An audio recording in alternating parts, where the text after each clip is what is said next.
Good evening. Welcome to tonight's On the Edge with me, Theo Chalmers. Tonight's show is 2 hours long and live.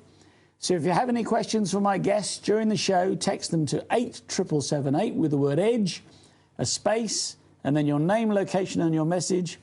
And we'll try to pick up at any that really hit the mark. They're all charged at standard rate.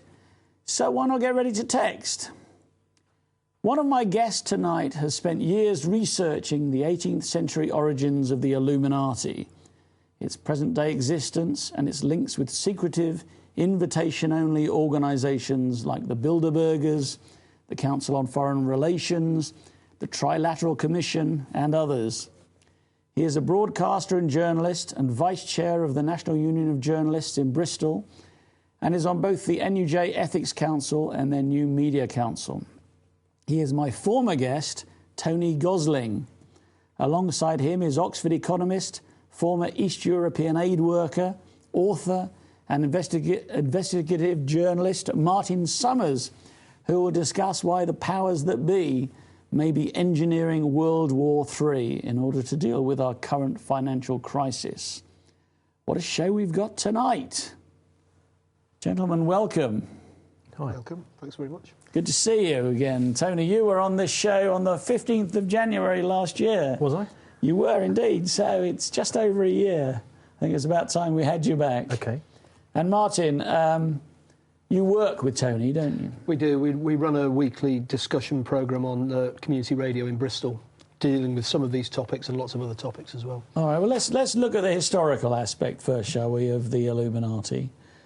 Because they do actually exist, don't they? There is actually an organisation. Well, there certainly was back in, and I don't think many people realise today who talk about the Illuminati, but back in the late 1700s, it was a massive scandal. Everyone was talking about who are the Illuminati, and there were books being published exposing their activities.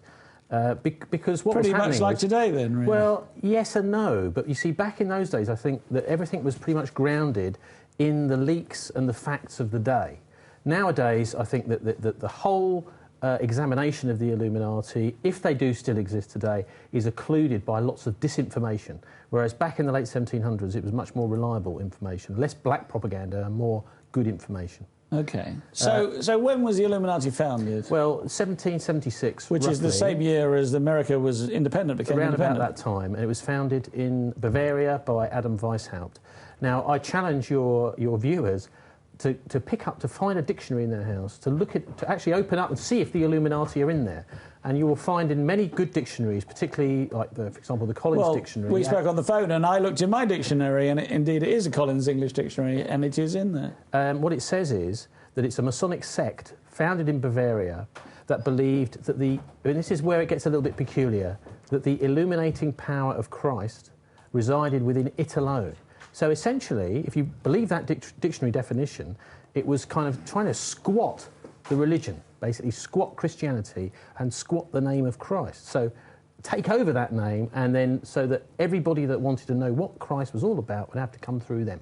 That was their aim at that time. They saw themselves as the illuminated ones.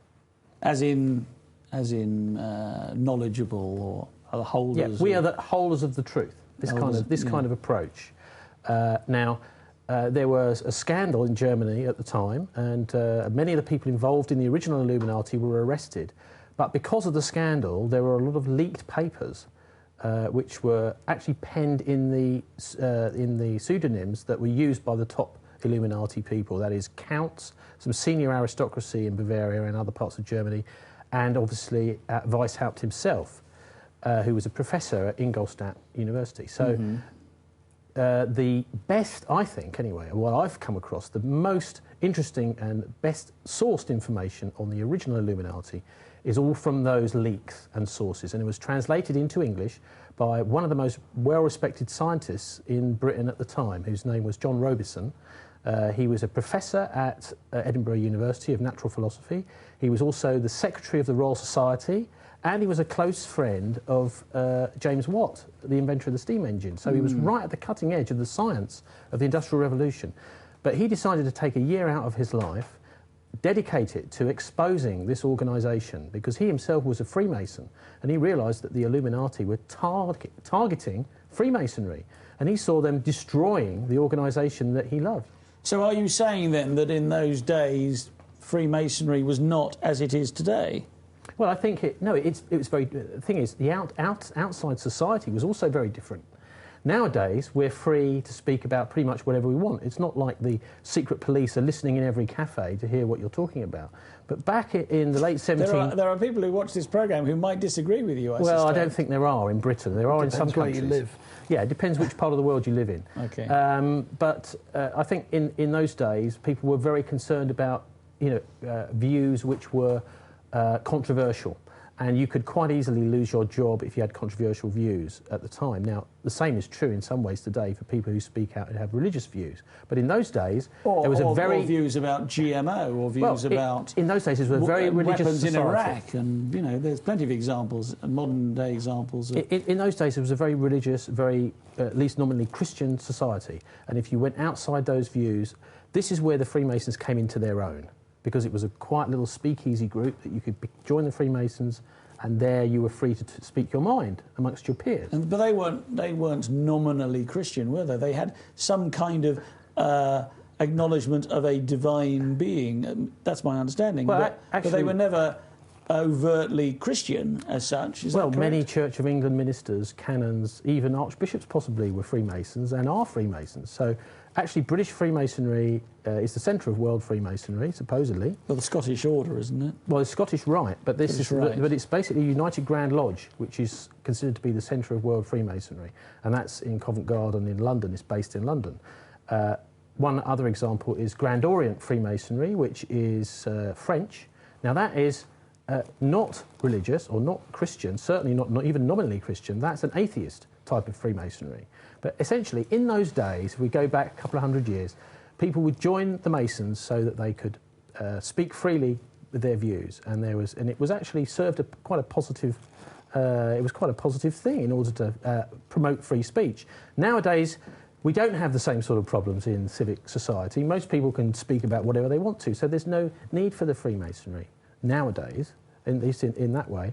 So that's how I see it, that many Freemasons at the time, we're talking about mostly in the 1780s and 1790s, were livid that their organisation, it appeared, had been taken over by these Bavarian imposter Masons. So are you saying then that they're still continuing?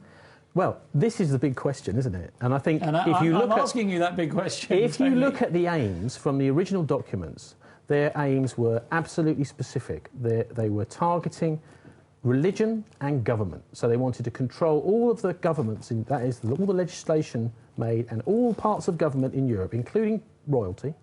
Okay? But the other thing that they were adamant is about controlling all world religions. So the idea was that over hundreds of years, if necessary, we will focus on taking over those religions.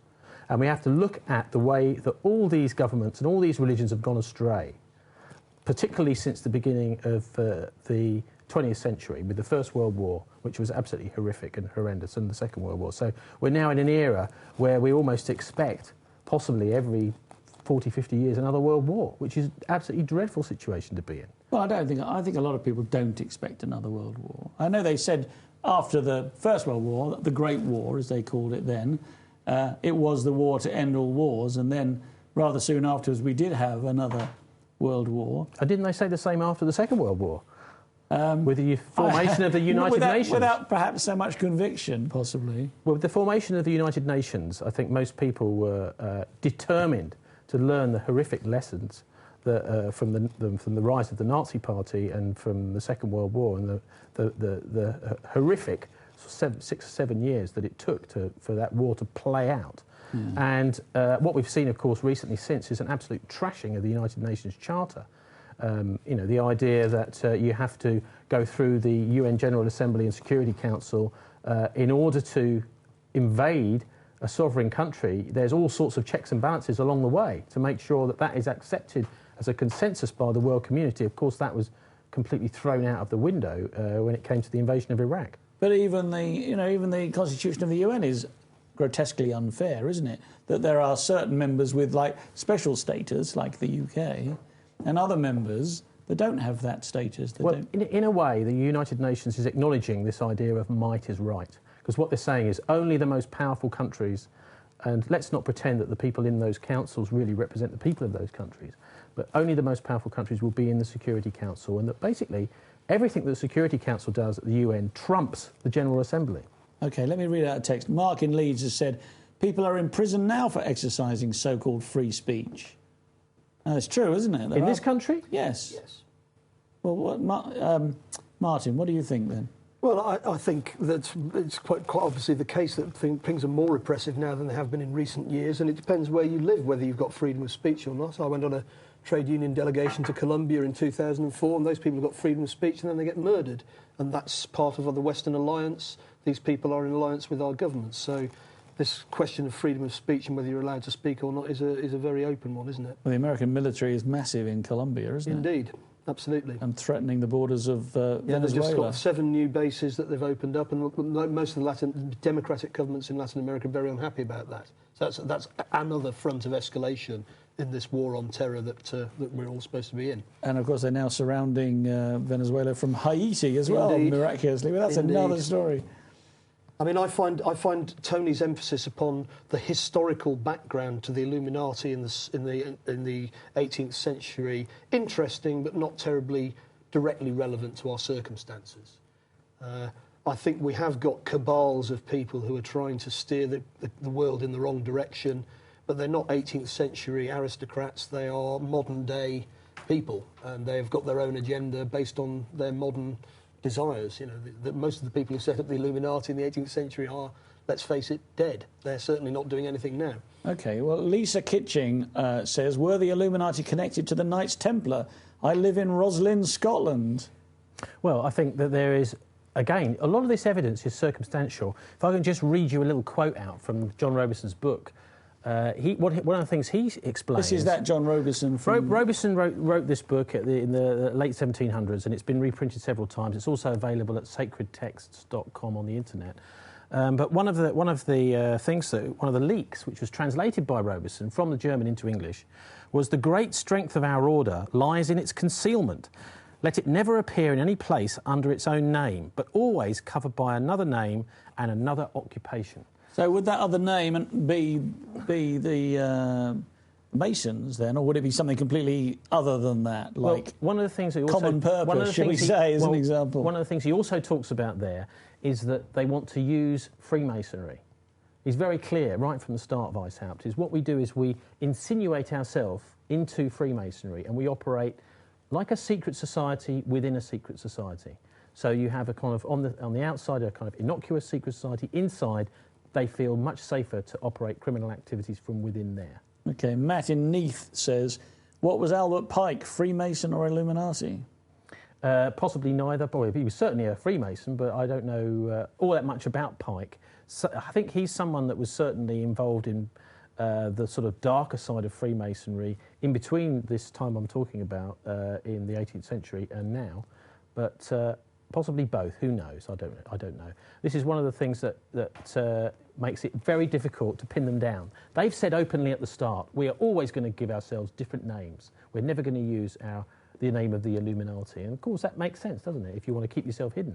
OK, well, someone is asking if you think that Christianity is used as a controlling tool by the Illuminati. Well, they certainly see religion as very powerful.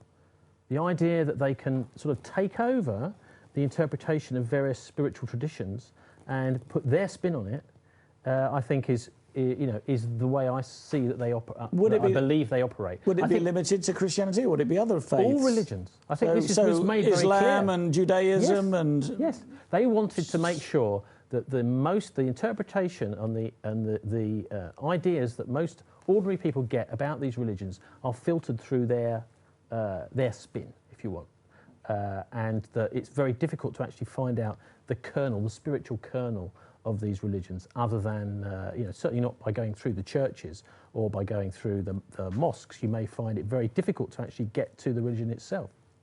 So, all right, well, I think we need to cut to the chase here. Do you believe, is it your belief that the Illuminati are present, are manifesting through other organisations and have some power and agenda which they're undertaking? Well, the way we see the world operating now does really seem like it's being run by kind of criminal gangs.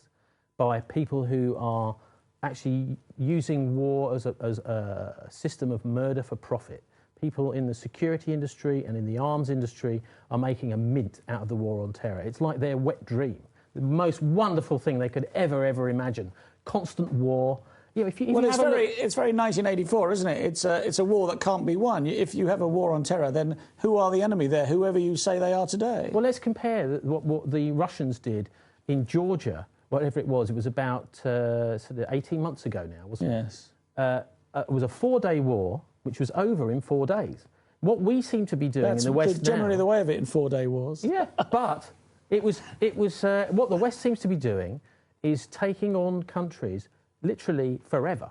Now, we've all heard that the British troops have come out of Iraq, but what we haven't necessarily heard is that there's still literally thousands, if not tens of thousands, of mercenaries and private soldiers in these countries. So we haven't actually pulled out. Are there British private soldiers? Of course Absolutely. There are. Yeah, absolutely. Go on, Martin. I mean, I differ with Tony in this because I don't particularly think it's very useful to try and trace all this stuff back into ancient history. What we've actually got is, as he said, criminal gangs who've been taking control of the state, using financial and military manipulations. One very important manifestation of this in recent years was the use of the Freemasonry cell called Propaganda Due in Italy, P2. Oh, P2. This is that Roberto Calvi was found dead on the Blackfriars So Bridge. what you've got there is the Freemasons being used as a vehicle by the Western intelligence services to destabilise Italian democracy, to prevent the Italian Communist Party from succeeding politically, and unto that end, Propaganda Due. This is all. Anybody can look this up on the internet. There were bombs in Bologna railway station in 1980 that killed 80-odd people. That was Operation Gladio. That's Gladio. That was NATO's left-behind force. That's right. And Operation Gladio is related to NATO's stay-behind forces, which actually intervened, particularly in Italian and Belgian politics, through carrying out terrorist attacks. And this is all in the public domain. This is all in the public domain. All these terror attacks that we suffered in those years. Yes. Were all NATO. Indeed. All run out of shape in Brussels. Anybody can check this by if you type Gladio, Gladio, into a search engine, all of this stuff will come up. There's a brilliant film shown on BBC Two a few years ago, made by you know the name, Alan Frankovich. Oh, Frankovich, yeah. And the fact is, you see that most of this stuff is on the record, but most people don't know about it. Even though it's well known that this is what was going on. If we talk about terror attacks today, and there are people, and I've had them on this couch here, who say that these are false flag operations, but only 30 years ago, there were the same kind of operations going on in Europe, and everyone was cowering from the threat of communism or whatever it was, or radical groups. Yeah. And it was all done by the powers that be. It was all done by NATO. Looking back into that... There's proof of that now. Yes, there's proof of that now. And, of course, when we see so-called Islamist terrorism, it seems to be the same sort of pattern. I mean, many people in the Muslim community believe that these so-called extremist groups are manipulated by the state. And I think they've got every good reason to believe that to be so. That was certainly so in Italy in the 70s. It's probably so now.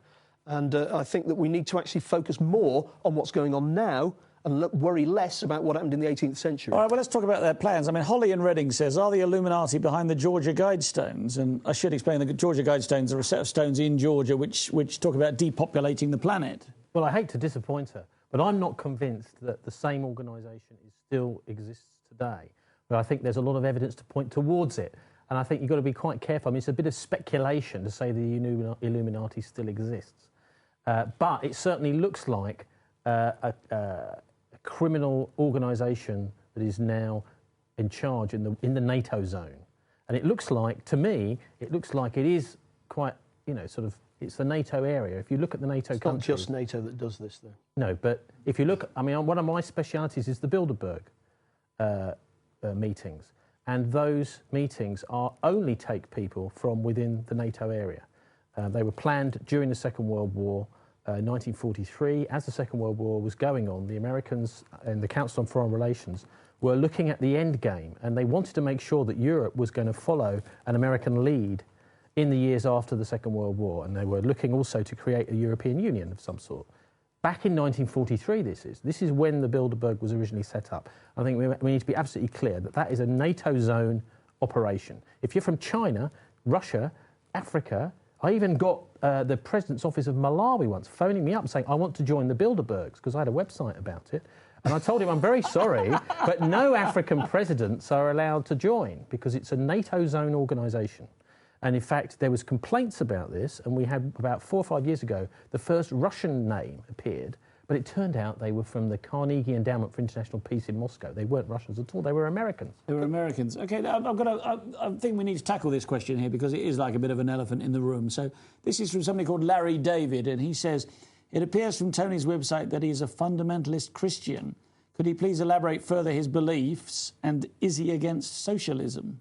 I'm not against socialism at all. I'm a socialist myself, a trade unionist. I don't think you could call... What do you mean by a fundamentalist Christian? I believe the Bible is the best guide to history. Yeah. You're a Quaker, aren't you? As well, yeah. As well as what?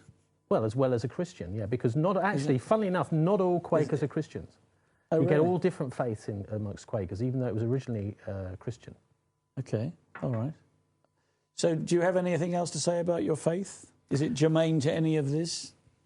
Well, I mean, it is a bit weird, isn't it, that the definition of the Illuminati that we saw, but I've seen in the Collins Dictionary, talks about that they are basically the centre for all information on Christ. That seems a bit strange to me, because that is not the way I see my faith. I see God communicating with everybody. I don't think he needs to go through any kind of organisation or even a church to get to people. People have a direct line to God. So you're not an Illuminati then? I should ask that question. No, of course I'm not, no. OK, well, Nathan... Nor am I a Freemason. Nathan in Clevedon says, there are so many secret societies. Do you think the Illuminati are at the top of the chain? Well, if you read the stuff from the late 1800s, you'll see that German Freemasonry, English Freemasonry and French Freemasonry, and Italian as well, were all being taken over by the Illuminati. So the idea was, if you imagine the pyramid, if you go back to the early 1700s and before that, Freemasonry was a pretty loose organisation. What the Illuminati did is they came along, and I suppose you could visualise it as put the capstone onto Freemasonry. Well, this idea of the pyramid is the same thing that you see on the back of the dollar bill, for instance. It was a more benign... All-seeing eye on top of the... Well, the idea was it was originally Freemasonry was a fairly benign organisation, but once you bring the capstone, put the capstone on, as at least Robeson suggests that happened at these meetings, because they had big meetings around 1776, 77, and Freemasons from all over Europe were invited. And what they did essentially is they said, right, well, we've got the way Freemasonry is at the moment. What we're going to do is we're going to put several special super orders above the existing one. Is this like a sort of Council of Nicaea, but for that kind of Freemasons? Thing, so it's like where the Christian faith was organised at the Council of Nicaea. I mean, I think... Is this what you're saying, yeah, 1776, where the Freemasons were organised in the same kind of way? It was like defined and rigidised in certain... Exactly. So people at the bottom don't know what's going on at the top. Is that what you're saying? Yeah. Adam Smith, in The Wealth of Nations, he said businessmen hardly ever get together, even on social occasions, without plotting some kind of outrage against the public. And I think that the wealthy, the ruling classes, those with power, have always got together in secret groups to decide what they wanted to do. They've called them Freemasonry. We've not mentioned other things that we ought to be mentioning here. It's like CIA, KGB. These are the kind of terminology I would prefer to use to discuss this stuff. But they've always done it, and they're still doing it. British people who might be in secret societies are not necessarily in the CIA, are they? No, but strictly American. Yes, well, we've got MI6, MI5. We've got all of that sort of stuff going on in this country. I'm not opposed to having a discussion about this, and obviously your viewers are keen on Martin, this discussion. We're going to go for a break now. If you'd like to text in your questions or comments for Tony Gosling and Martin Summers, do so now to 87778 with the word EDGE, and then your text. See you back here again very soon.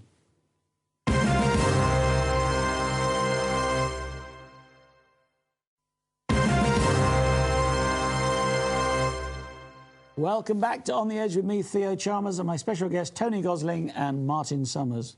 Martin, just before the break then, you were mentioning the CIA as a secret organisation. Yeah. How does that work? I mean, it is the Central Intelligence Agency of the United States, and they have hundreds of alphabet agencies, don't they, it seems? They do. Like There's NSA. a proliferation of these agencies now. The CIA was originally formed in the 40s out of the organisation, Special Services or whatever. And they began manipulating the politics of democratic countries immediately, particularly Italy.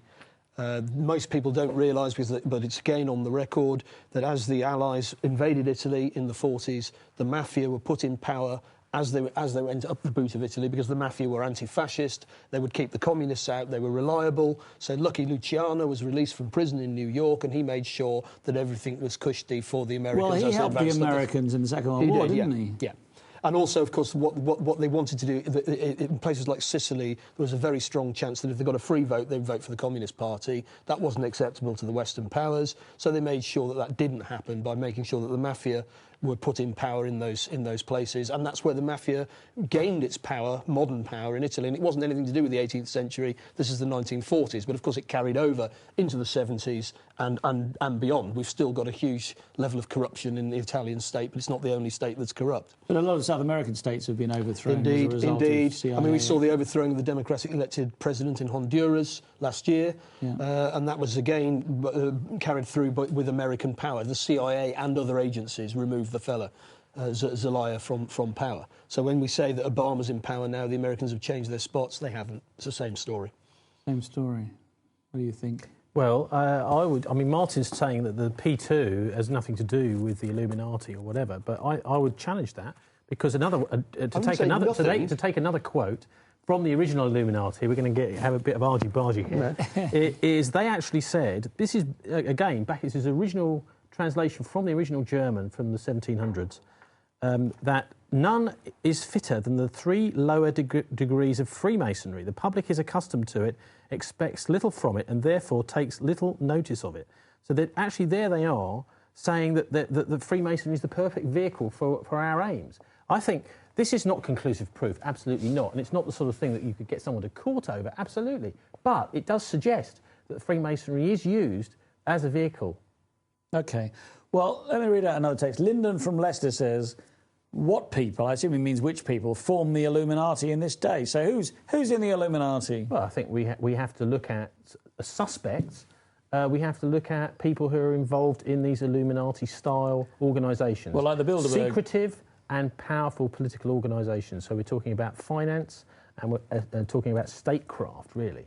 Now, the Bilderbergers are perfect possible Illuminati suspects. For example, Kenneth Clarke, who's the business secretary, I believe, now for the Conservatives, he is the main representative for the UK on the Bilderberg Steering Committee. He's the person who decides who, for example, is going to be invited from the UK to one of these Bilderberg conferences. And, of course, they do invite journalists.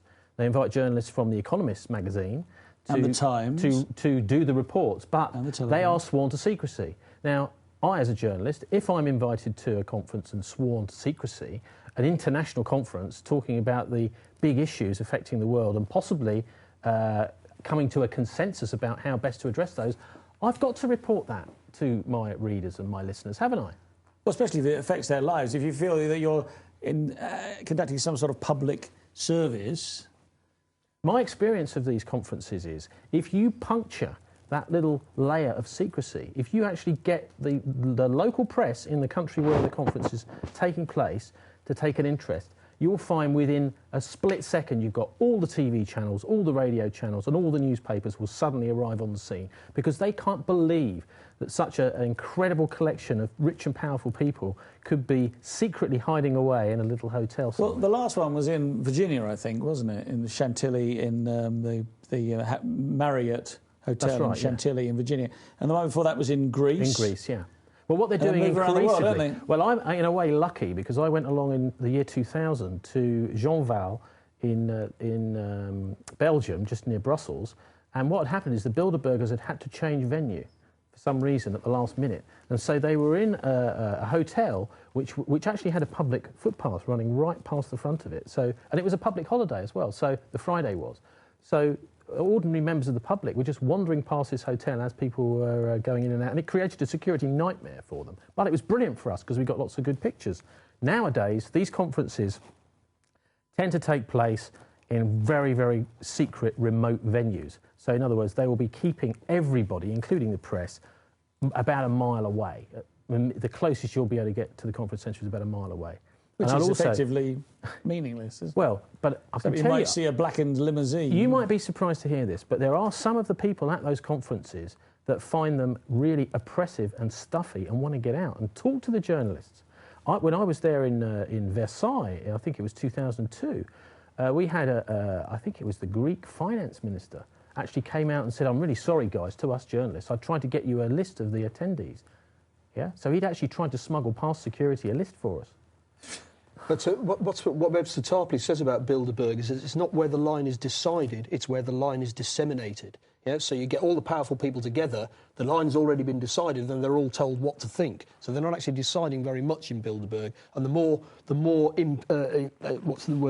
intention that is placed on Bilderberg, the more they will go to other places to decide things in private. They're definitely deciding things in private. They've always been doing that, and they've used all kinds of mechanisms to do that. Bilderberg, P2, whatever. The question is, what are they deciding in private? What are they planning for? All right, well, Kenny in Argyll says, Tony's wallpapering here. Let's get to the guts of this. CIA criminals in action, drugs, murder and arms. That's Kenny, that is exactly correct. That's all I can say. That's precisely right. OK. And Cass in Flintshire says, the Illuminati definitely control the media. Funny how the John Terry scandal breaks just as Blair is being grilled at the Chilcot inquiry. And John in, I don't know, NIR, I don't know what that means, has David Cameron been groomed by the Illuminati to be the UK's next Prime Minister? Well, he's certainly part of the inner cabal, isn't he? But then so is the current leadership. Gordon Brown. By and large, what you want to do if you're running these kind of things is you want to buy in all the top people, don't you, and make sure that they're on side. Ed Balls and Miliband's and Mandelson. Well, I mentioned Ken Clarke. He's probably the most powerful Bilderberger in Britain in that, like I said, he's on the steering committee. But isn't it interesting that both the business secretaries on both sides of the political spectrum are both key Bilderberg people? Well, I find that amazing. I mean, Ken Clarke has enormous stickability, doesn't he? I mean, why would he bother? But he's very unpopular amongst many people in the Conservative Party as well, though. Anyone that's not privy to the internal machinations of the Tory Party will know, won't necessarily know this, but there's a real deep feeling of resentment amongst lots of more traditional Conservatives about the likes of Kenneth Clarke, and they see him as someone who is actually not interested in Britain. He has got an internationalist agenda, and he just simply wants Britain to fit into what the international bankers want to do. And he does look like 400 pounds of condemned veal, doesn't he? Yeah, well, one example of one thing that Kenneth Clarke did. This was one of his first things he ever did when he was Thatcher's health secretary. Was one of his first ever public appearances was in a John Player special Formula One racing car. And you think to yourself, well, hang on a minute, here's two very good reasons not to be endorsing these things for health reasons. You know, you've got car accidents and you've got smoking. So what on earth was the man doing? Well, he earns his living, doesn't he, from he gets paid tobacco. for it. That's pretty but obvious. Hang on, this was as there. health secretary. Oh, no. Well, it's laughable, Well, I isn't it? remember adverts saying most doctors smoke and then a brand of cigarettes here, you know. Can I just make a point on this point about politicians being inside the inner circle? Most people watching this programme are probably aware that John F. Kennedy was not murdered by a lone gunman. Let's just get that clear. It's fairly clear there's something more going on there than meets the eye. Now, why would John F. Kennedy and Robert Kennedy and Martin Luther King be murdered if all politicians are all completely corrupt? The fact is they're mostly corrupt, and if they start doing anything sensible, then nasty things happen to them. But that doesn't mean that they're all corrupt. The Americans have a history of killing their presidents. Indeed, they do, and there are obviously some suspicions about the death of Robin Cook in this country, who could easily have ended up as Prime Minister at the end of the Iraq debacle had he still been alive. And John Smith. Indeed. Now and of course, Dr. David Kelly. Well, Dr. David Kelly clearly murdered. Yeah, clearly murdered. I mean, I think we talked about this. I've got to say here that these theories are not necessarily the opinions of this station or this programme. I have to say that. Well, you have to read. Everyone at the station needs to read Norman Baker MP's book about the death of David Kelly. And because he proves there, I think, beyond any reasonable doubt. Well, also, the records of his autopsy have been sealed for 70 years. Well, that's a bit suspicious, isn't it? Let's face it, that's a bit suspicious. And without any proper judicial, without using any specific law to do it, he's just said, right, I'm going to keep it secret. It does. See, Yes. these ongoing outrages are what we need to focus on, not ancient history. Well, I agree with that too, but I think ancient history can give us an interesting perspective on, the possibility that the kind of events we're seeing today have been in the pipeline for hundreds of years. We've always had wealthy, powerful individuals attempting to control the situation, oligarchy. That's what we get. That's what we've got to fight against. The thing I think, what we're talking about, all these suspicious deaths of politicians and David Kelly as well. I think there's really no doubt in my mind about the death of Kelly, but we're coming up now to a culture of impunity, and I think this is really rather scary, where something like that can happen and nothing is done about it. The rule of law seems to be out of the window. What should have happened with David Kelly is there should have been a proper inquest. The Oxfordshire coroner... There wasn't an inquest, was there? Oxfordshire coroner should have looked into it. This is what the Coroner's Act says. If there's a death like this, there is then an inquest. The inquest was opened by I think his name's Nicholas Gardner, the Oxfordshire coroner, and then there was a queue of people waiting outside for the second hearing. And the first thing he said was, right, we're closing this inquest now because the Hutton report's about to start and that will do the job of an inquest. Of course, the Hutton report was a non-judicial inquiry and it didn't do the job of the inquest at all. So there was loads of people waiting to give evidence at that inquest who were never heard. Now, this is a subversion of the rule of law. Let's be clear about that. OK. Matt in Neath says Giuseppe Mazzini created the mafia, and he was the second highest member of the Illuminati after Weishaupt. Sorry, I didn't pronounce that very well. Do you know this man, Giuseppe Mazzini? Mazzini was regarded as the father of modern Italy. He'd be like he was a kind of nationalist politician. And possibly there were links between him and the early mafia. But I would say that the most important thing to say about the modern mafia is that they came to power in Italy after 1945 with the support of the United States Secret Services. So the modern mafia are clearly in position as a result of all these other machinations. Well, I wouldn't like you to libel yourself, but would you say that the modern mafia are still in some control in Italy? Absolutely. Of course they are. There are millions... I do therefore have to say this is not the opinion of this channel or this programme. Millions of lira are being spent by the Italian state to put police officers on the case of the current Prime Minister, Berlusconi, because he's believed to have mafia links. Andreotti, the previous Prime Minister, was tried 3 times in the courts in Italy for being a mafia don, not a collaborator with the mafia, but being a leader of the mafia. Now, each time he's got off, because, of course, these people are very wealthy, they've got very good lawyers. But the idea that the Prime Minister might be a member of the mafia is a perfectly understandable... Everybody in Italy knows that this is the way things are. And there always seems to be a statute of limitations that just kicks in, doesn't there, with Berlusconi and all of you have to ask yourself, why is it that states have allied themselves with these criminal groups? And that is because the state in the West and in the East has become a criminalised enterprise. It's not just NATO. We mentioned NATO earlier. The Russian secret services looks as if they bombed Moscow in 1999. They blame the Chechens in order for prevent Putin, independence. Well, to prevent the communists. Well, they were already independent. The communists were going to win the election in November 1999 in Russia because everybody was fed up with the free market stuff that had happened over the previous period. Perfectly normal thing to happen. The pendulum swings. They were a major party. They would have won the election. That wasn't acceptable to the oligarchy in Russia. It wasn't acceptable to the Western powers. So suddenly all these bombs go off in apartment blocks and so on, and then they invade Chechnya and Putin wins the election. Now, this is all covered in Blowing Up Russia, Litvinenko's book, the guy who was poisoned with polonium poisoning. Polonium, yeah. But that wasn't NATO. That was the Russian secret services. So what we've got in common between the Russian secret services and the Western secret services is not that they're on the same side, but that they use the same methods and that they're all gangsters. It's Al Capone versus Meyer Lansky. And I don't think there's just one lot of gangsters out there. I think there's a number of different gangsters, but criminalised gangsterism has become part of the political fabric.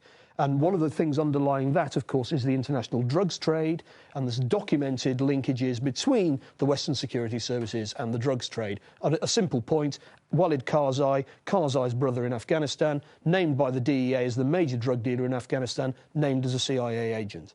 And this is what's going on right now as we speak. Our allies in Afghanistan are the major drug dealers. Because, you see, I'm sure I remember reading that the Taliban, when they were in control in Afghanistan, after removing the Russians, destroyed most of the poppy crops. Yes, indeed, and they thought they were doing... You see, they were a bit naive. They thought they'd destroy all the poppy crops, and then the Americans would go, oh, well done, Taliban. But, of course, they're actually annoying the Americans by doing that, which they didn't realise, and now they do. Of course, they've given up that silly attitude. Now they're quite happy to use drugs, just like everybody else. The Iran-Contra affair was about drugs, indeed, wasn't it? Colonel Oliver North was investigated by Senator Kerry's committee. It was shown beyond doubt that they were actually using cocaine supplies into the United States to fund Adolfo Calero and the Contras in Nicaragua to fight a terrorist war against the democratically elected government of Nicaragua, a terrorist war in which 30,000 civilians, mostly women and children, were killed, all paid for by pumping crack cocaine onto the streets of Los Angeles. Well, and this is all documented. This isn't conspiracy theory. Anybody who goes and checks this out on the internet will see that all the documents are there. And I believe there was a plane that crashed in America that was a CIA plane, yes, one used for their rendition. Indeed. That was packed full of cocaine. In Mexico. In Mexico. But, I mean, the Iran-Contra thing was exposed because the Nicaraguans shot down a plane which was full of cocaine, and there was documents in the plane which linked it to the Americans and so on. Because there are those who call the CIA the cocaine import agency. Indeed. And I think it's hard for them to... when people say the CIA says this, that and the other about bin Laden, I just sit there and think, well, I just don't believe a word you say about anything. If somebody like Colonel Oliver North had been punished, then you could say, right, you've cleaned the stable. You found out that these guys were rogue elements, you identified those rogue elements, and you punished them. He's not just not been punished. He's in a position of influence. He's in a position of influence and power.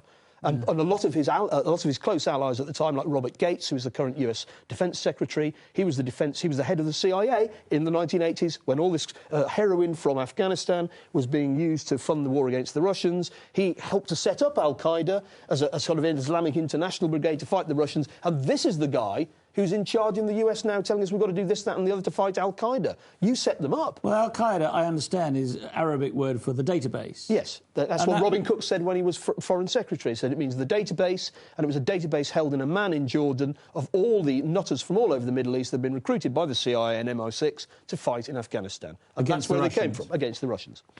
OK, well, look, I know a lot of people are familiar with all this, and obviously a lot of people probably aren't familiar with this, but does this mean, then, that there are still separate power bases, that Russia is not necessarily in the same bed as the people who control the West? I think that's right. I mean, what you've got is competitive gangster capitalisms, yeah? They ought to be able to do a deal with each other. I mean, Putin has basically been saying, let's do a deal, but the West hasn't really been up for it. Incidentally, General Leonid Ivashov, who was the commander-in-chief of the Russian armed forces on September the 11th, 2001, anybody can look up him on the internet, he says clearly, as far as we're concerned, he's the retired head, as far as we're concerned, the Americans and the Israelis carried out 9/11. That's the former head of the Russian armed forces. But we're not hearing that on BBC Two, are we? No, we're not. But actually, talking of BBC Two, you two gentlemen were both interviewed on the conspiracy files. That's about correct. 7/7. That's right. Well, that's right. I mean, I was working for the BBC in Marylebone High Street in a local radio newsroom there on the IRA bombing campaign in the early 1990s. And so I've got experience of, frontline journalism to do with these kind of bomb attacks. When I saw what had happened, I was actually over abroad when the 7/7 attack took place. I got back the next day. And when I started looking through the evidence, I could immediately see there were all sorts of problems and anomalies in what was being said about what had happened the day before on 7/7. So I started investigating it and came to the conclusion that this, again, is one of these awful situations where the rule of law has been subverted and that the case against the four Asian guys who were supposed to have carried it out is completely unproven. What we've ended up with is a trial by television, a trial by the Commissioner of the Metropolitan Police and this was the Blair, TV. Wasn't it, at the time? Blair. Sir Ian Blair, yeah.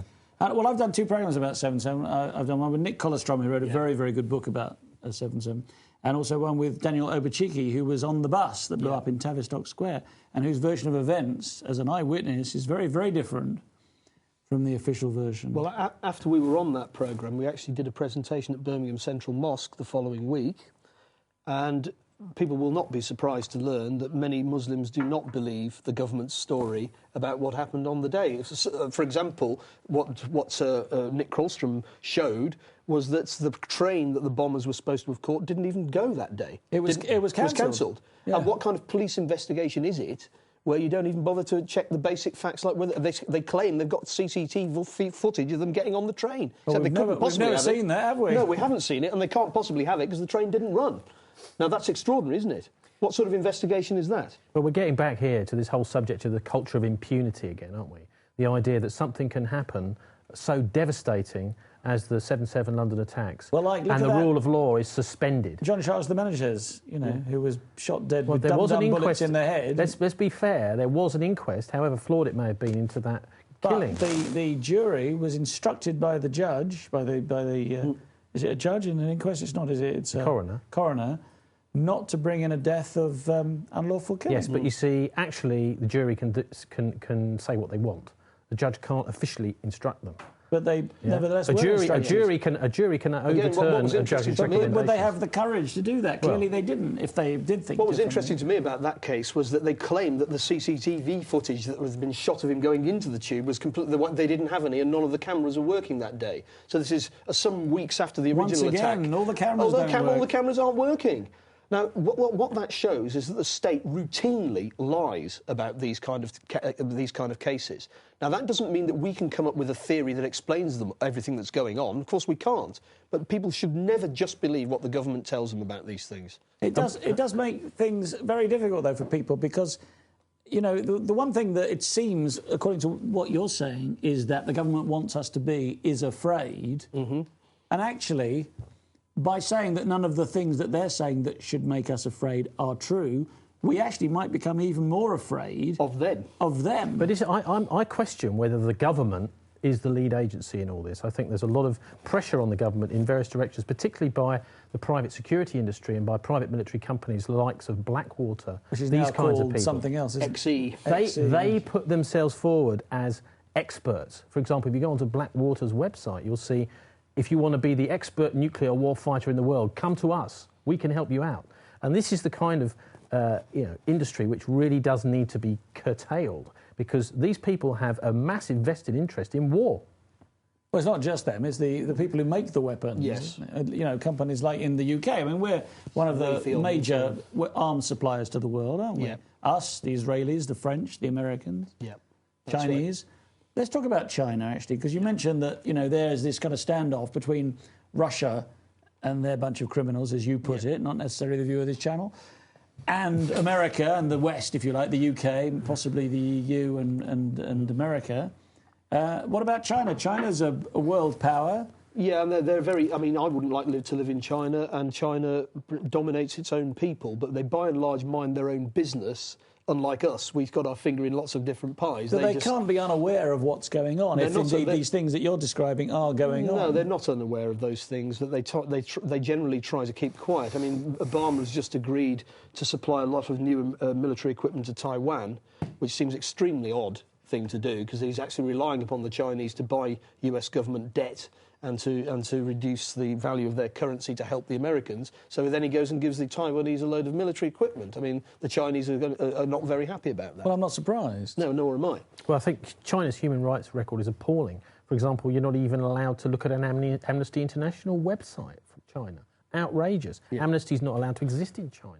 But at the same time, they create a certain kind of balance of power in the world. I mean, if you've got three major gangs, let's call them three major gangs. It's very 1984, isn't it? It is very 1984. I mean, that book was prescient, wasn't it? Let's face it. I mean, many of the things that were said in that book seem to be coming true, not in exactly the kind of way in which he suggested. So, Chinese, are they biding their time before they make their move? Is that it? Well, I imagine so. I mean, they will not be very happy about what's been going on, but then neither are the Russians for the reasons that we've talked about earlier. And my suspicions are there may be Illuminati back channels between NATO and China. Well, I mean... This is where the Illuminati stuff breaks down. Well, it may not be the Illuminati, something else. China and Russia have their own internal power structures. We're going to go for another break now. Once again, if you'd like to text in your questions or comments for Tony Gosling and Martin Summers, please do so now. See you back here soon.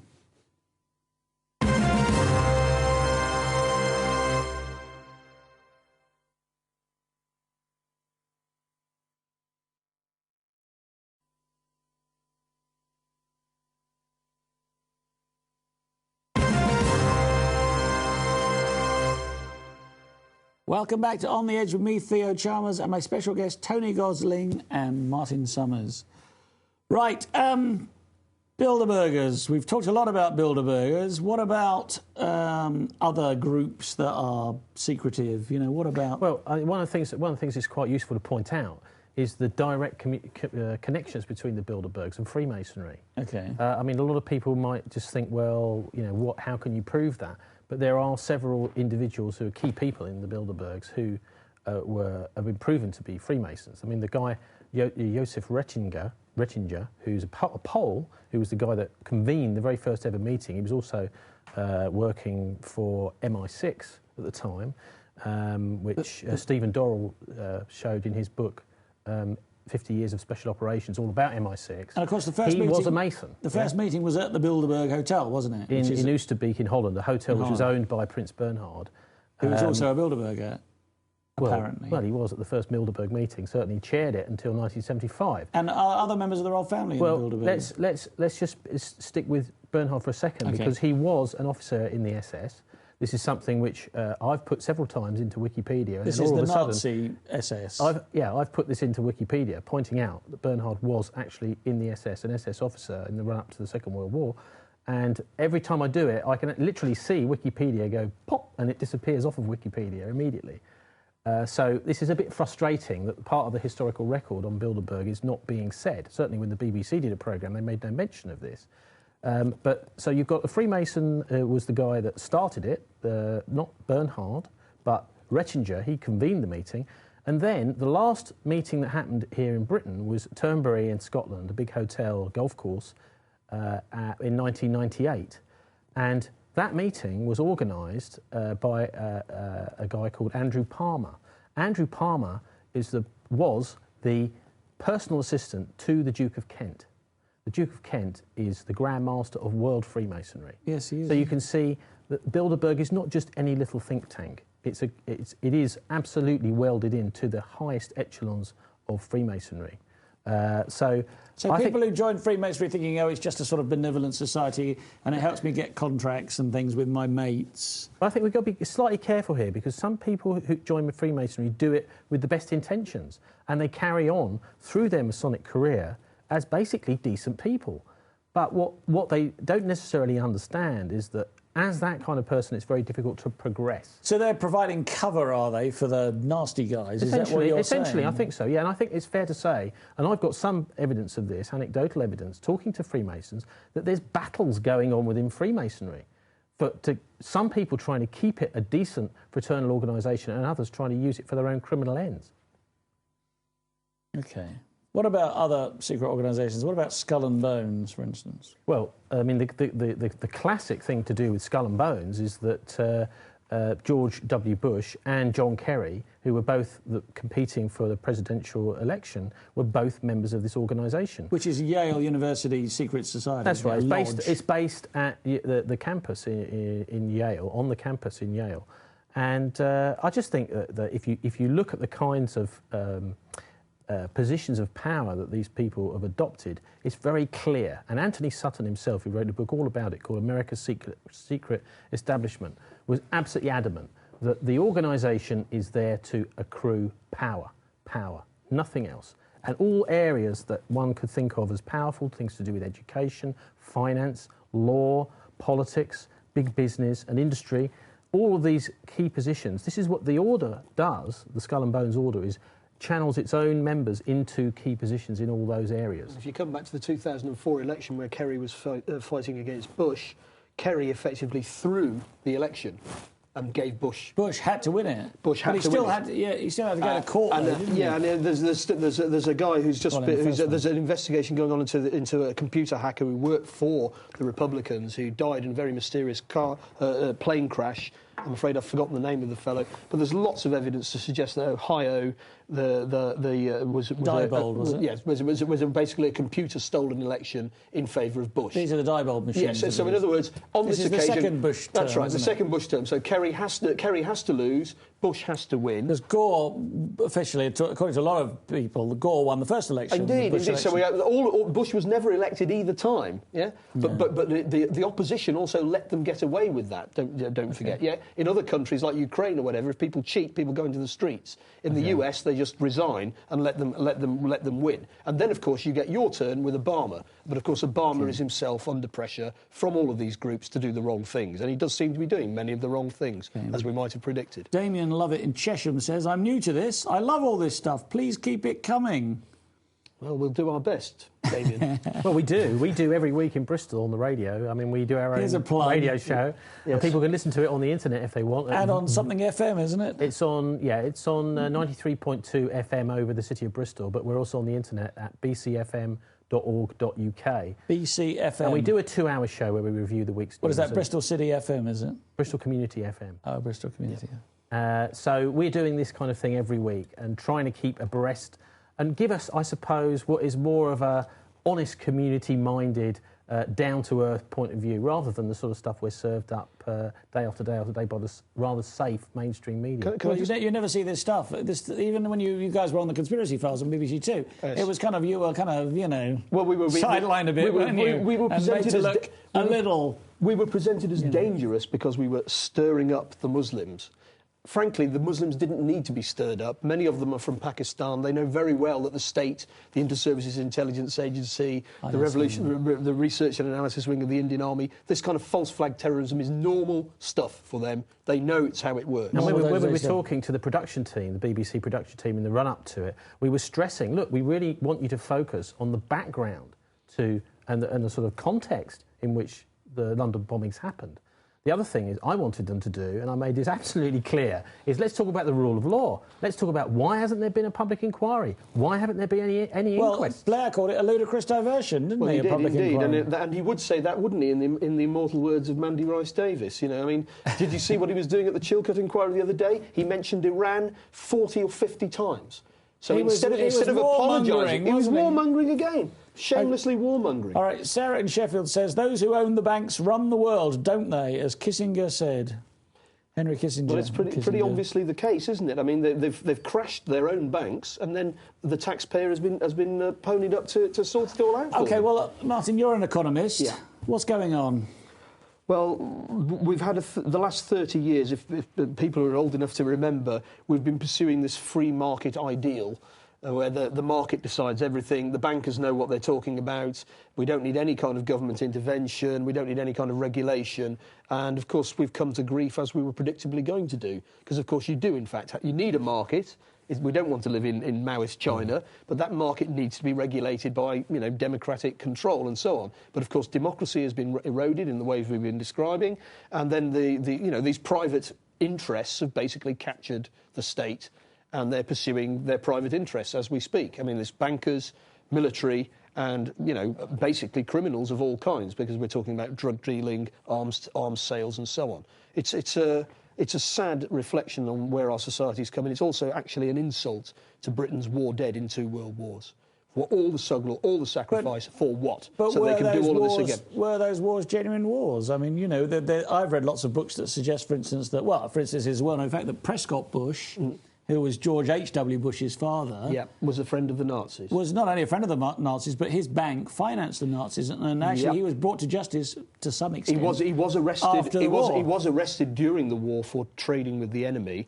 But again, like Andreotti in Italy, these people are very wealthy, and they've got good lawyers, and they were let off. But what many people don't know, Martin's quite good on this one, is that Prescott Bush was also involved in an attempted coup. Oh, yes, in the 1930s there was an attempted coup against the democratically elected government of the US, Franklin Roosevelt, and it was put a stop to by General Smedley Butler of the Marine Corps, who just put his foot down and said, we're not having a coup against the elected government. But they kept it quiet. As soon as they'd squashed the coup, Roosevelt's view was, let's not frighten the people by telling them what really happened here. But this isn't all ancient history, because let's just bring this round to talk about Ergenekon, because this is a massive scandal that's going on in Turkey right now, and it's been going on for the last 18 months, which has hardly been covered at all in the British press. OK, what's happening in Turkey? What's happening in Turkey is that there was an attempted coup against the democratically elected government of Turkey about 2 years ago by the army. Then it failed, and so the democratically government, the Erdogan government, set the police on the army. And most of the top brass in Turkey now, which again is part of NATO, they are under arrest and they're being questioned. And the police in Turkey have already uncovered documents linking the army to virtually all the terrorism in Italy over the last 30 years, right-wing, left-wing and Islamist. And in Italy, not in Turkey? No, sorry, in Turkey, not in Italy. I mentioned Italy because, of course, that's where we know this was going on in the past. So this was happening in... Because there have been bomb outrages in Istanbul. Indeed. If you remember, there was an attack on the British Embassy. Indeed, the British Embassy was bombed in Turkey. It was bombed by an Islamist group who have links to the Turkish army. Yeah, they were previously been used by the Turkish army as a front organisation for assassinating PKK Kurdish militants, and then they reappear bombing the British embassy. Now, the suspicion has got to be there that the British embassy was bombed the week Bush was in Britain by this group, manipulated by the Turkish army, ultimately manipulated from Washington.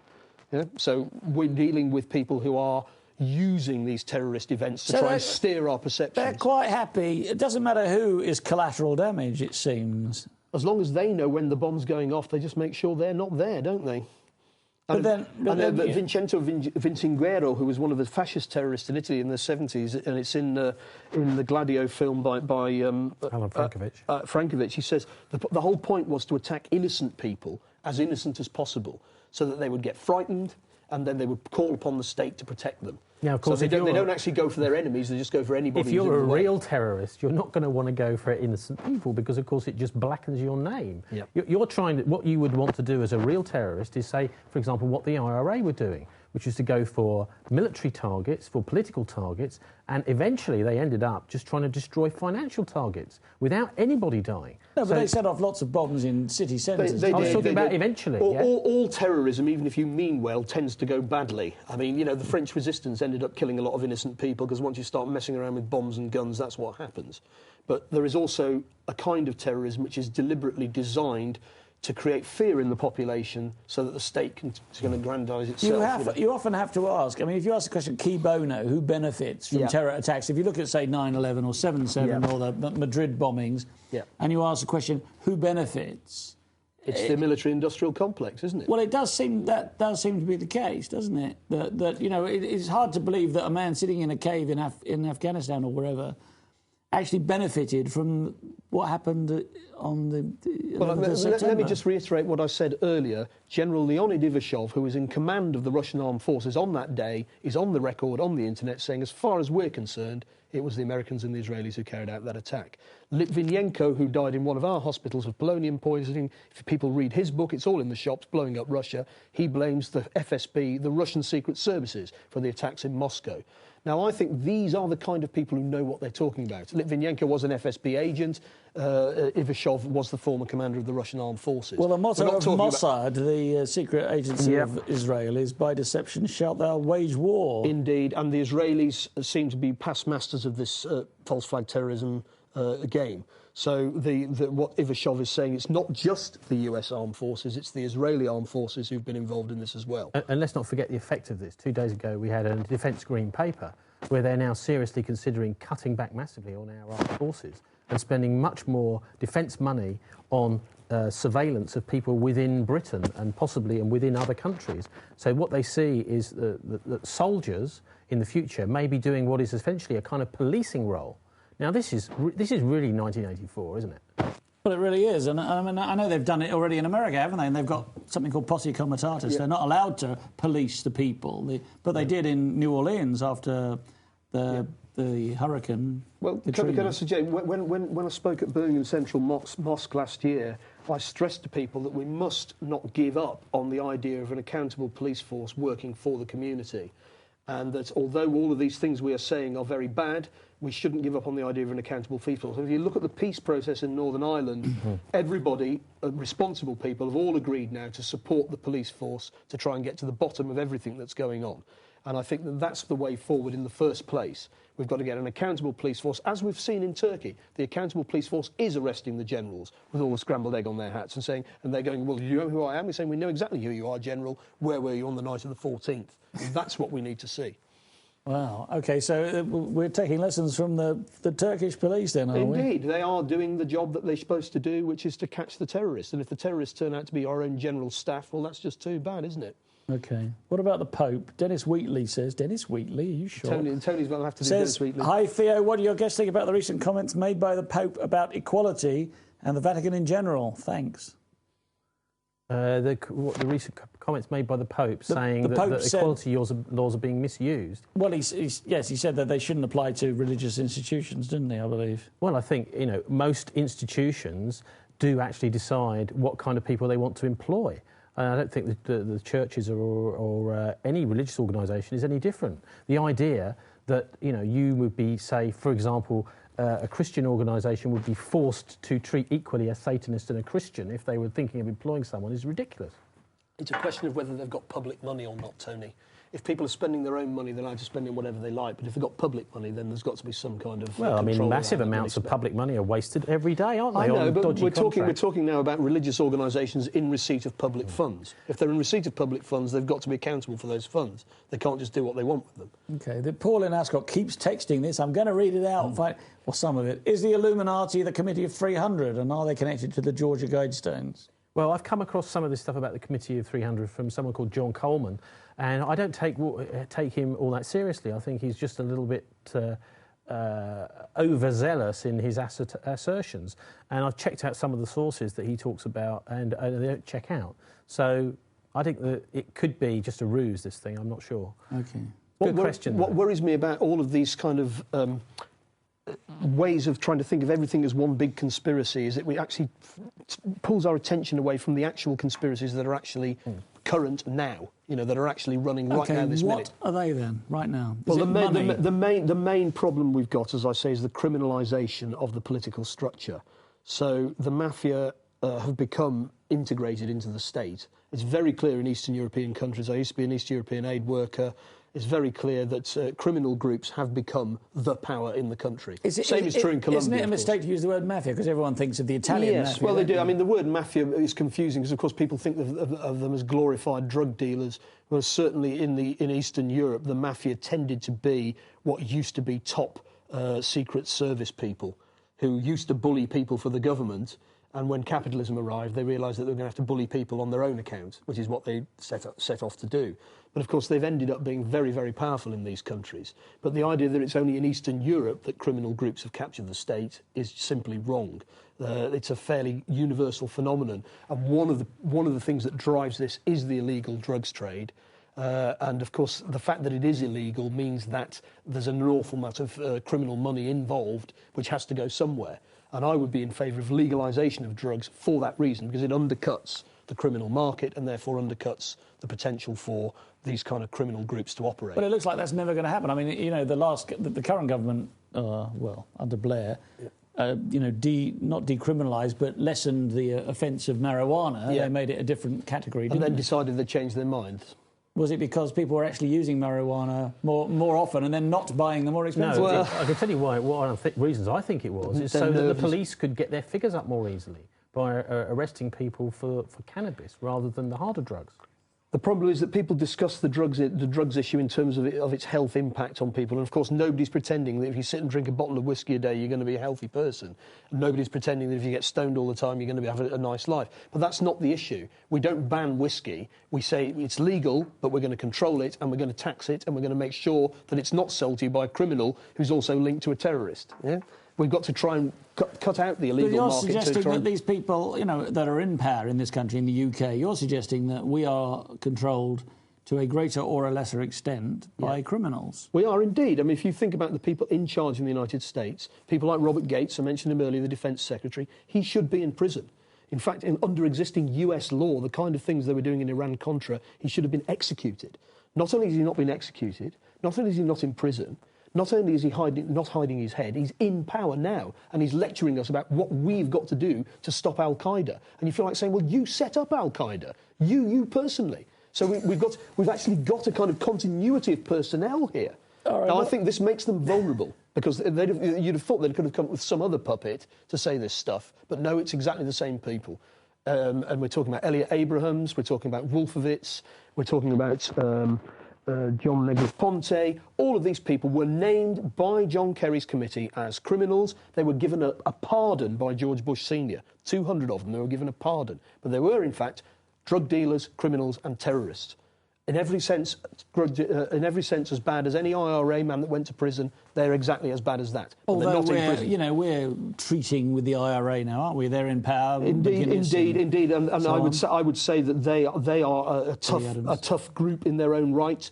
Another one of the gangs that have to be dealt with. And I'm just saying that there may be possible to negotiate some kind of... I mean, in South Africa, for example, there was a negotiation with the state. We know you've been involved in criminal activities. If you come forward and tell us what you've been doing, we will let you off. Truth we and want to know about it. And it seemed to work quite well, didn't it? Yeah. I mean, ultimately, you see, there's a chap called Brigadier Gordon Kerr who is in Iraq at the moment. He was chased down by the British police, by Sir John Stevens, over 14 years, and he eventually said, look, this guy's a terrorist. He's been running the Force Research Unit in Northern Ireland when he was a colonel. A lot of the loyalist paramilitary killings have been directed by the British Army, by this guy, Brigadier Gordon Kerr.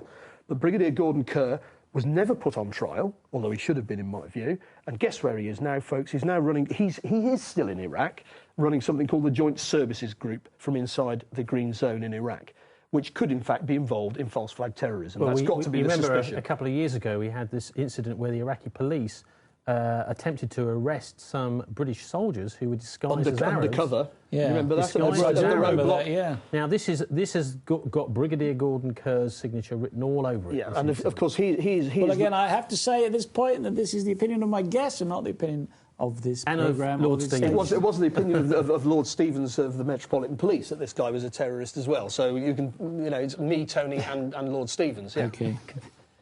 The point about this kind of thing is that what happened in Basra was they shot their way through a roadblock. They were dressed as Arabs. They were arrested they killed a police officer at the roadblock. They were arrested by the local police. They took them back to the police station to interrogate them, and then the police station was stormed by the British Army, and these guys were released, along with a lot of other prisoners who just ran off into the night. Now, that to me... They came through the wall of a house, because they weren't even being kept in the police station. The Iraqis were so nervous that they actually took them out of the police station and put them in a private house to interrogate them. Yeah. And the British Army came through the side of the house. If you think this is that we're paranoid conspiracy theorists, we had Hassan Juma, who was the head of the Oil Workers Union in Basra, in Bristol, and he said everybody in Basra believes these guys were going somewhere with a bomb and to blow something up. Now, people in Middle England might not believe that the SAS go and blow things up, but people in Basra certainly do, and they certainly do in Belfast. You mean act as terrorists? Yes, indeed. Yes, in order to create further problems. Now, that doesn't mean that the ordinary British soldiers in Iraq know anything about this. Nobody will tell them. That would spoil everything, wouldn't it? They've just got to see the backlash and think, oh, these guys we're fighting these people for whatever reason. The Brigadier Gordon Kerr is the latest manifestation of Brigadier Frank Kitson, if people remember who he was. He wrote a book called Low Intensity Warfare in the 1950s, and he also wrote another book called Gangs and Counter-Gangs, and this became the Bibles of British counterinsurgency operations. But in Gangs and Counter-Gangs, he's quite clear about what he did in Kenya in the 50s. Oh, and the Mau Mau, is it? Well, of course, they invented the name the Mau Mau. The Mau Mau called themselves the National Liberation Army, but that sounds too reasonable. Too liberating. Too liberating, so we'll call them Al-Qaeda. Let's call them the Mau Mau, yeah? But what they did is they turned National Liberation Army fighters, Mau Mau fighters, then they made them go and carry out atrocities, and then say, oh, look, the Mau Mau are carrying out atrocities, but in actual fact, you're pulling the strings. It's a way of manipulating the perception of the population within Kenya and within Britain. Destabilisation, you destabilise it, then you can control it. Exactly. And that's the whole idea of gangs and counter-gangs, yeah? So you're fighting an enemy, say it's the IRA or the Mau Mau, so what you do is you create a false version of that, yeah? So the Red Brigades in Italy were a false version of the left opposition in the country, and they went around doing mad things like kidnapping the Prime Minister, Moro. But again, a lot of evidence suggests that wasn't the left that was doing that was the state. And anybody can check this stuff by looking on the internet these days. The great thing about Operation Gladio is we had 3 parliamentary inquiries in Switzerland, Italy and Belgium into all the shenanigans to do with it. So this is not conspiracy theory, this is conspiracy fact. It's well-known fact, isn't it? It is. I mean, and the beauty of the internet now is that people can go and check this. At the end of this programme, if anybody doubts what we're saying, they can go away and they can check by using search engines all the things that we're saying, and they can find all the documents for themselves. There's some very good videos around. Operation Gladio is all you need to put in. OK, right, we're going to go for another break now. Our last one, once again, if you'd like to text in your questions or comments to Tony Gosling and Martin Summers, please do so now. Text 87778 with the word EDGE, and then your text. See you back here again.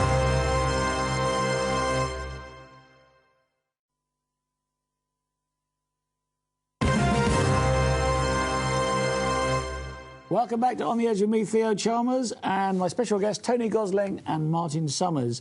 Well, Martin, when I introduced you tonight, I talked about your ideas about, a potential World War III to deal with the financial crisis. Do you want to talk a bit about that? Well, we know from what happened in the 30s that when you get financial crisis, which leads to social crisis, which leads to political crisis, which usually ends in war. We've seen that pattern played out in the past. You must be a fool not to see the possibilities of a similar kind of conflict coming out of our current troubles. I'm not saying that it will, and we don't want it to, but the danger is clear and obvious. Are there people who want it to? Yeah, I think there are. I can say absolutely yes. If you listen to Iraq Veterans Against the War, there's one particular veteran who helped found that organisation from Iraq, Staff Sergeant Jimmy Massey, and he was in intelligence briefing of the US Marine Corps, and he has been on television in South America explaining that this is World War III. The rule book went out the window September the 11th, and he was then asked, how do you know this? Is this just something... He said, no, I was told this in intelligence briefings within the Marine Corps. Now, of course, the ordinary soldiers... Well, they're already saying that they're in World War III. A staff sergeant is a fairly senior level within the army, so obviously ordinary enlisted men would not be privy to this information. But he's been absolutely over, and he said, basically, we're grabbing resources wherever we can. World War III has already started, folks. That's what he was saying. Is the kind of... on 9/11. Is the coup de grace that really precipitates World War III, is that... the attack on Iran? It could be that the attack on Iran would obviously be an extremely foolish thing to do, but the Israelis have been pushing for it for the last few years. The Americans and the British government, to their great discredit, have given... I mean, we should just be saying there is no attack on Iran. We approached the MPs in Bristol and said, look, you've just got to say, as far as Britain's concerned, no attack on Iran, but they won't rule it out. I mean, in the last week, Obama has armed Taiwan. He's given extra Patriot missiles and so on to Gulf states, and he's also continued to put missiles in Poland, which he's now absolutely saying are there to threaten the Russians. So he's provoked the Russians, the Chinese and the Iranians all in the last 10 days. Now, hopefully, the Chinese, the Russians and the Iranians will be much too calm and sensible to be provoked. But, of course, at some point, they're going to be provoked, aren't they? The problem is, isn't it, that those countries have got nuclear warheads. And I know America is already talking about using nuclear warheads tactically. Well, they've talked about using them several times in the past. The Americans threatened to use nuclear weapons at least 50 times since World War II. Well, they've used nuclear weapons. Well, they've used them, and they've also threatened to use them. So-called depleted uranium, which isn't depleted, except that it can't be used in power stations anymore. What they've wanted to do is this whole weapons of mass destruction trope is to blur the distinction between nuclear weapons and ordinary weapons, yeah? So if the Iranians have got some kind of biological agent, that's as bad as nuclear weapons or whatever. And of course, what it's trying to do is confuse people about what nuclear weapons are, what weapons of mass destruction are. And of course, all of these countries that are claimed to have, I mean, there's no evidence to suggest the Iranians have got nuclear weapons. Well, they haven't, have they? No, of course they haven't tested any. No. And they've never invaded some. anybody in the last 500 years. In fact, they themselves were invaded in 1980 by Iraq with the support of the Americans, because the Americans didn't like the Iranian Revolution. They wanted to slap it down, so they got onto the phone to their friend Saddam Hussein in Baghdad and say, will you do something about this for us? Well, their man got kicked out, the Shah, didn't he? Yes, that's right. And, of course, the Shah was put in power in 1953 by MI6 and the CIA because Mossadegh, who was the elected president of Iran, wanted to nationalise their oil industry, which is a perfectly legitimate goal for him to pursue. But it wasn't acceptable to the British and it wasn't acceptable to the Americans. So they overthrew the government, put in the Shah of Iran with his Savak secret police and all the rest of it. Kingdom. That's right. And then they've thrown him out. And then, of course, we immediately make mess to make it more difficult for the Iranians to get what they want. The Iranians have got very good reason to feel suspicious and paranoid about the intentions of the Israelis, the Americans and the British. But can I throw a little spanner in the works here? Because I think it's entirely possible that the Iranians do have not this one, ex-Soviet nuclear weapons. I think available possibly on the black market during the time of the collapse of the Soviet Union. I don't agree with this, by the way. They may have. This is what I'm saying. And also, of course, the Iranians have threatened. If they said, if we are attacked or invaded, the West will get a big surprise. Yes, but they're not going to use nuclear weapons. They're going to use asymmetric warfare. The first thing that will happen is that any remaining British soldiers in Iraq will be bombed and shot. The fact remains is it'd be absolute madness to attack this country. Well, there are 75 million people in Iran, aren't there, or thereabouts? That's right. But then we've also got other potential flashpoints like India, Pakistan, North Korea. So, let's just be a little bit aware that there may be other flashpoints. And what's happening here is essentially with Iran, we're being misdirected as to where the threat to this nation lies. I don't think it lies. The Israelis have nuclear weapons. We all know that, and they're not negotiating with anybody about them. The Israelis has got the second largest stockpile of nuclear weapons in the world. Yeah, and they're also. I mean, they're blatantly saying, if they thought they could get away with it, they would nuke Iran. That's the kind of people who are our allies. Yeah, I mean, Britain ought to be playing a calming role in all of this. But they're not. We're just trailing along behind the warmongers. As we said earlier, Tony Blair is blatantly warmongering away at the Chilcot inquiry. It's a disgrace, frankly. And let's not forget that it was an Israeli security firm that was in charge of the CCTV on the London Underground during the London bombings. And Amsterdam Airport in this recent... Yes, that was an Israeli firm in charge of the security in the airport. The same firm that was in charge of the 3 airports involved in the 9/11 attacks. Logan Airport in Boston. We all know that Israelis were caught photographing the attack on the World Trade Center. They were arrested, filming the dancing Israelis. They went back to Israel. They've been on television in Israel admitting that they were there. And they said, we were just documenting the event. Documenting a surprise attack that nobody knew was happening. Yeah, that sort of documentation. Now, that doesn't mean that the Israelis did it on their own, but they are certainly major players in all of this. The Lavon affair in the 50s. Again, I think I have to say this is not necessarily the view of this channel. No.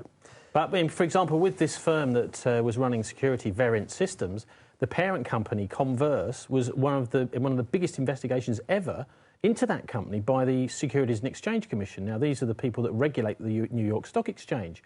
And as they were investigating the parent company of this private firm that runs security on London Underground still, the chief executive, Kobe Alexander, disappeared from the US, and the Americans are trying to extradite him to put him on trial back. He was the previous chief executive of this company. He is now, as far as I know, in Namibia. Now, he absconded with at least $15 million. But this is the company that people are entrusting their security every day on the London Underground to, and I find that quite frightening. Most people will be surprised to realise that it's not London Transport that controls the CCTV system on the London Underground. It was privatised. A private firm based in Tel Aviv with close links to Mossad. Privatised. That's a breach of national security. 6 months before the London bombings, it was all privatised. But also, I understand that it's an Israeli company that controls most of the mobile phone bills in the Western world as well. Yes, because that's jolly handy if you want to find out what everybody's saying to everybody else, isn't it? Well, at least who they're talking to. Or who they're talking to. Now, that's not to single out the Israelis for being the fount of all problems. They are one of the gangs that are operating. All right, well, look, who are the good guys? I've got a text here. Tony in London says, is this a good reason to vote for the British National Party to tackle these criminals? Well, I would just see them as another gang. You could say, certainly... Answer, Tony. they're another gang of thugs, and many of them are being manipulated by the security services, of course, to create fear and tension in our community. I would say what I said at Birmingham Central Mosque is that we've got to build an alliance with the civilian police force against the secret services and the gangsters. And that's not always possible because the civilian police force is often corrupted. Civilian police are often very badly paid, certainly in poor countries, and the temptation to fall in with the plans of gangsters is very high.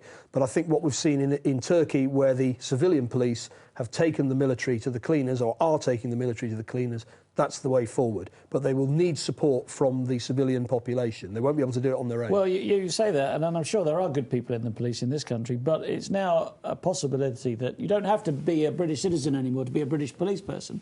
So, you could suddenly find a whole van full of Romanian police on our streets. Well, I don't think that's a major danger at the moment, is it? Well, who knows? I think the point is that wherever they come from and whoever they are, they need to be accountable And we need to have a clear structure of accountability for them. The problem with the security services is that they're not accountable, and that's why they're able to get away with all of these things that we're indicating.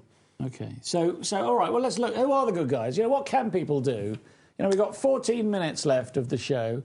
What can people do? Well, it can't all be doom and gloom. No, well, what we're doing at the moment... World War III is coming. What we're doing all the people in power are criminals. What we're doing at the moment is very important, is we're asserting our right to discuss these topics and that we're not going to be silenced.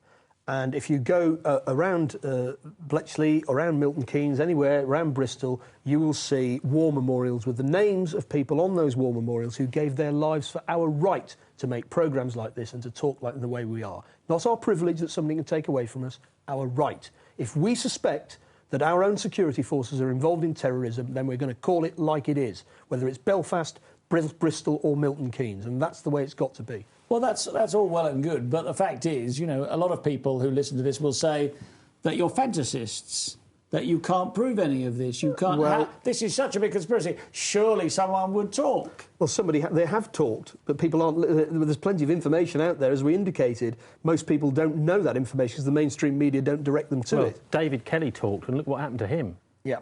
Well, OK, guys, you're under threat of death. Do you think you're going to be found in the woods with a strange gardening knife in a strange but by talking openly, we protect ourselves as well. We protect ourselves by speaking openly because if anything does happen, it's fairly clear why. Well, he spoke openly. He said there were no weapons of mass destruction in Iraq. Well, he said yes, and he said they were fiddling with the. They sexed up the dossier. That was another important thing. It's also suggested that he may have been involved in other secret matters, which... well, he was writing a book as well. Yes, he was writing a book about his involvement with the apartheid regime in South Africa, developing racially sensitive biological weapons. So there's a fear that's one of the suspicions that's running around. Now, all of these things are suspicions, and we've got to be very careful to distinguish suspicions and hypotheses from evidence. But the historical stuff about what we've been talking about what happened in Italy in the 70s and 80s, that's not suspicion. That's absolutely how it was. All right, Denise in Cambridgeshire says, why do we vote who do we vote for then, Martin? Well, I can't answer that. I would love to answer that. Well, I am actually a member of the Labour Party and Tony is a member of the Green Party. But there you go. I mean, what we need to do is we need to have respect for democracy and we need democracy to stick. I have my suspicions about what happened to Robin Cook, and he would have been one of my political lodestars. Didn't agree with him about everything. But, you could only vote for Robin Cook. I mean, assuming you he was still alive. No, I know. But assuming he were still alive, you could only vote for him if he was your constituency. Yes. We have a whole load of local politicians on our programme in Bristol, MPs and local councillors, and the vast majority of them are decent people who are trying to do a decent job.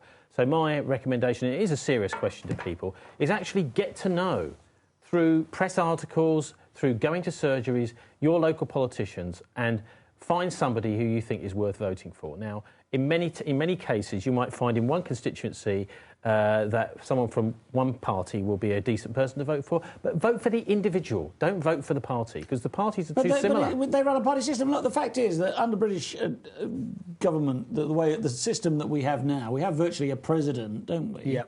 And we have a cabinet that makes the decisions, and the run-of-the-mill MP has no power at all. But what may happen, they do. The way the opinion polls now are, suggests that the Tories will be 24 seats short of a majority in May. Now, that means that there will be no overall control, and frankly, that will be the best result we could have had in a generation. So are you saying, and obviously we can't, instruct people who to vote for, but are you saying then that people should vote for the lesser parties, independents, or perhaps the Liberal Democrats? We need the Liberal Democrats. I've got plenty of. I mean, what I find with mainstream politicians, and we have them on our show every week, is that they're not bad people. They just don't know most of what we've been talking about because they just don't do the research and nobody tells them.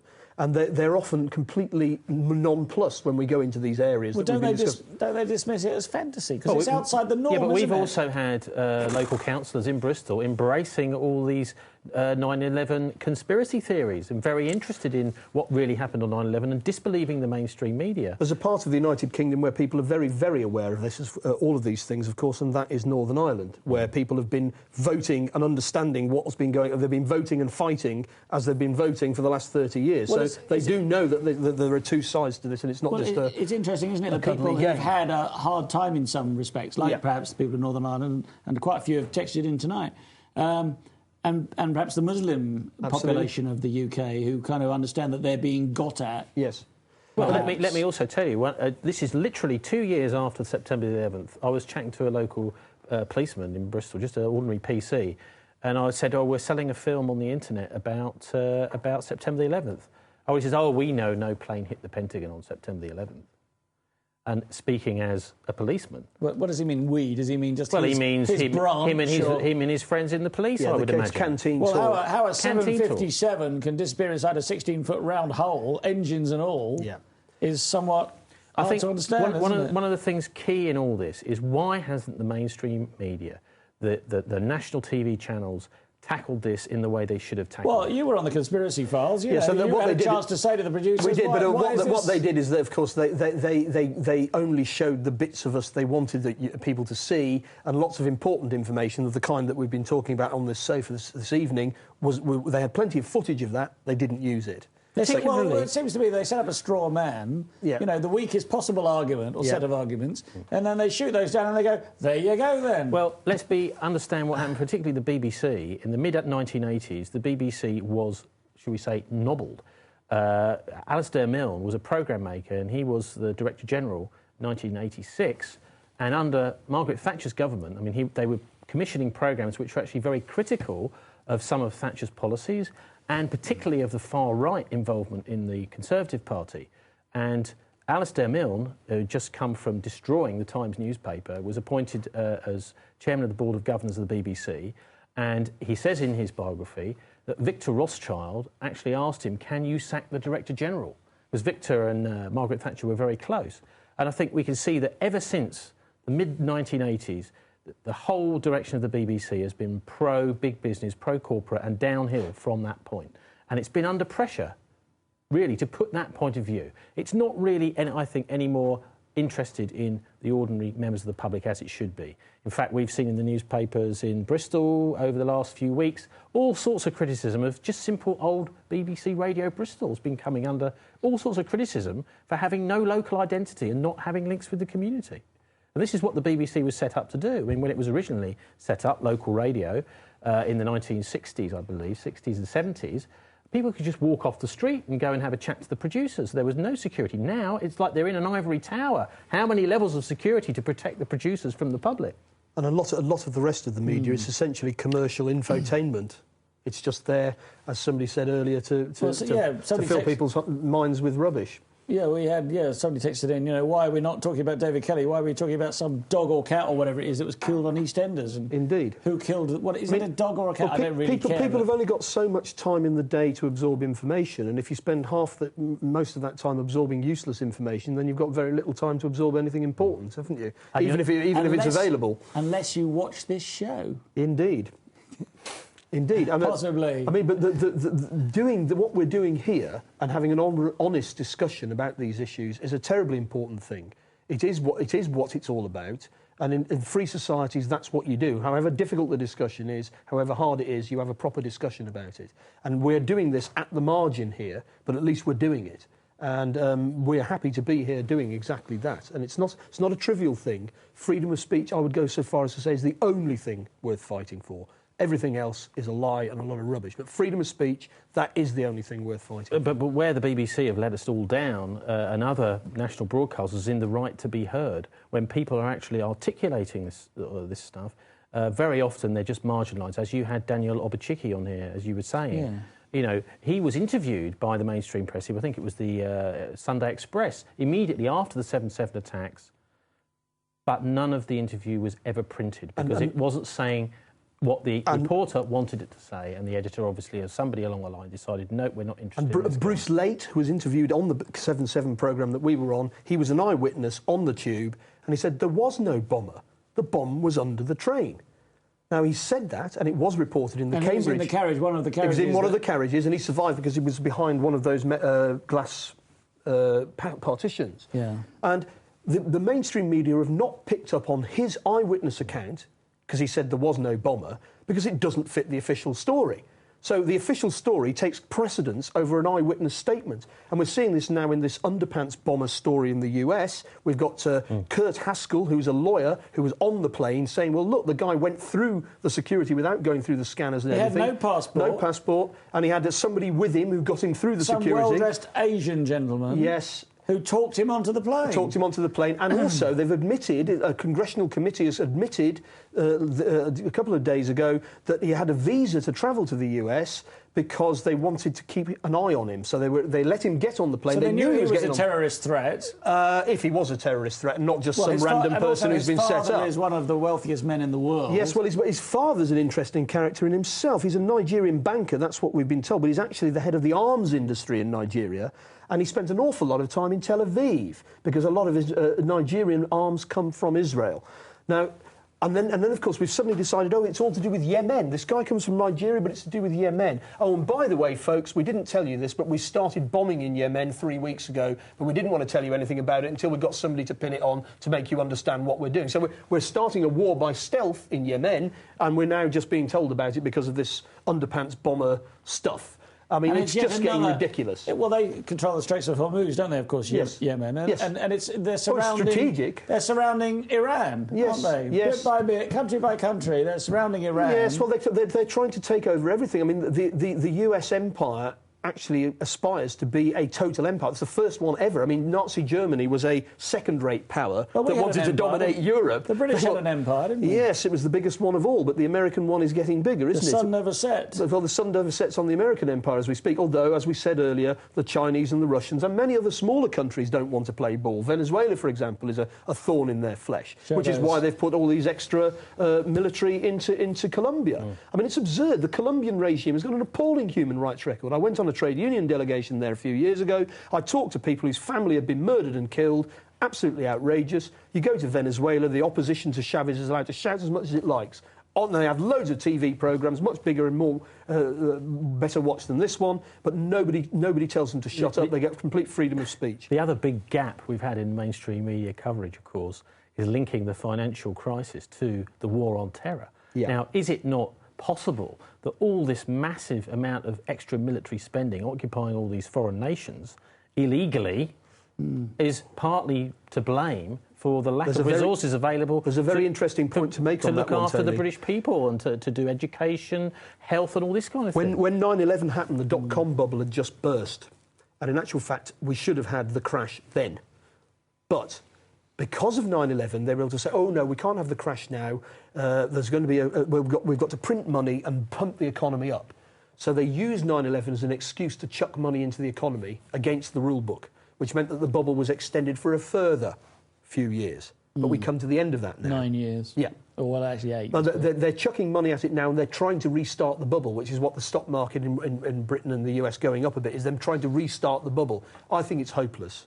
The deflationary mess at the heart of the banking system will not be put aside by those kind of tricks.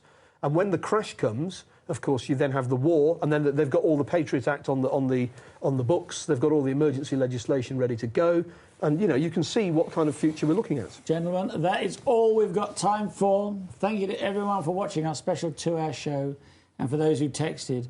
And thanks to my very special guests, Tony Gosling and Martin Summers. If you want more information, why not visit bilderberg.org or thisweek.org.uk. The Edge Media forum page for this show is at edgemediatv.com, where you can post comments or questions. Next week, we'll be back with yet another exciting show that might even change your life. Until then, remember, they're watching you, watching us, watching them. Cheerio.